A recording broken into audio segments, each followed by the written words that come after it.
Shaking my friends, welcome back to the channel. My name is Shay and today we're going to do my last book haul of 2023. These are the last hauled books. I can't remember when the last time I hauled some books, but I bought a ton of books and these are just the physical ones I bought. We're not going to talk about the audio copies that I bought, okay? But here are the physical copies that I brought. I'm ready to put them on my shelves so we can get this new year started.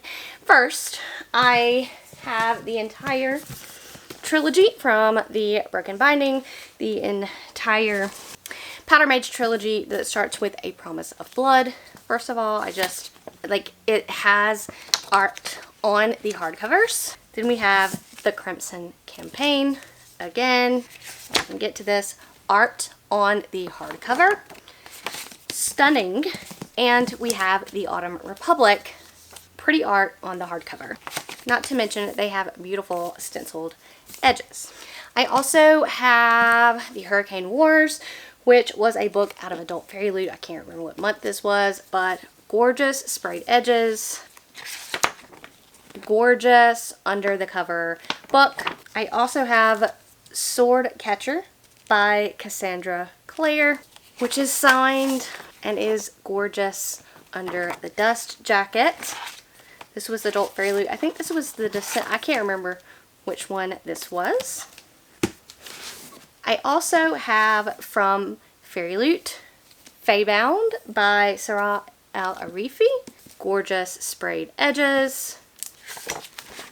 Beautiful book under the dust jacket. And I'm very looking forward to reading this one. Then I kind of just went ham and I bought some books. I could not get away without buying A Study in Drowning by Ava Reed. I fell in love with Juniper and Thorn this year, and even though this is YA, it's still, I think, like a gothic horror novel, and I'm down for it.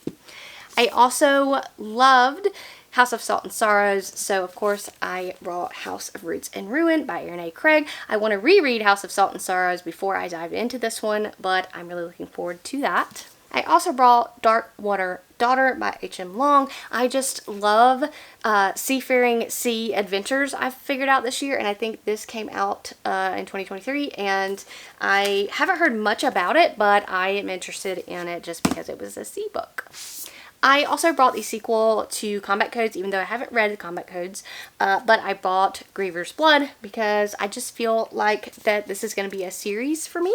I also, even though I haven't read the first book, I brought the sequel to The Lost War by Justin Lee Anderson, and here I am with The Bitter Crown. As soon as I read The Justice of Kings, I of course went ahead and brought the sequel, which is Tyranny of Faith by Richard Swan, and I cannot wait to dive in. This will definitely be read in 2024. I also brought Empire of Silence by Christopher Ruocchio. I think I have the audiobook of this too, but he recently came out with these trade paperbacks. It used to be you could only get mass market paperbacks of this book, but they have finally reprinted books, and they did so well that they actually sold out. But I think they're going to come back in stock in January, so you will be able to purchase these mid-January, late January of these gorgeous trade paperback editions of Empire of Silence. Gods of the Weirdwood by R.J. Barker. I love the Tide Child series, and so now I want to read everything R.J. Barker writes. So this is his new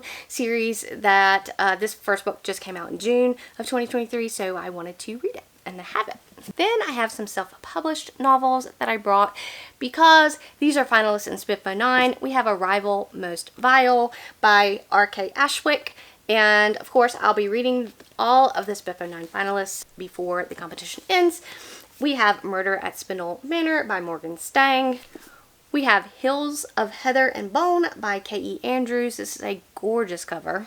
And this is not a finalist in SPIFFo 9, but this I actually read for a first chapter read when I was reading all my first chapters, and this intrigued me so much, and the cover is so beautiful that I brought Angel from the Rust by Jason Link, so I cannot wait to also dive into this. I'm enjoying my self-pub journey. And then finally, my last book to haul was actually an ARC that I received that I won, and it's highly anticipated. I actually read the first couple chapters, probably like the first 5 or so chapters of this book, and that's going to be The Last Murder at the End of the World by Stuart Turton. This one comes out in May of 2024. So I'm going to try to read this closer to release date, but I will be reading this. And spoiler alert, the first 5 or 6 chapters that I read were, oh my god, I loved it and I wanted to continue on, but I'm gonna rein myself in and read this closer to release date so I can give a review for this at that time. All right, that's it. I'm gonna add all these books to my shelves. I love all the books that I bought, and I can't wait to get to them.